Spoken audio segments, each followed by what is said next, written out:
Open Koyana, Wangan Yoban Hem, Shani's Roman, and Kagi Mami, Open Koyana, Kundogan Yohem, Shani's Roman, Wangan Shuheno, Shanali Mangali, Wangan Shuheno,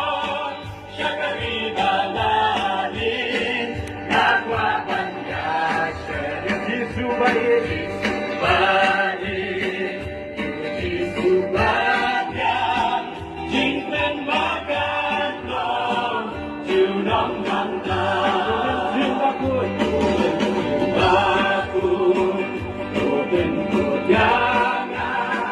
Wangan Yoban Hem, Shani Soban, Nandani Mami, Open Koyana,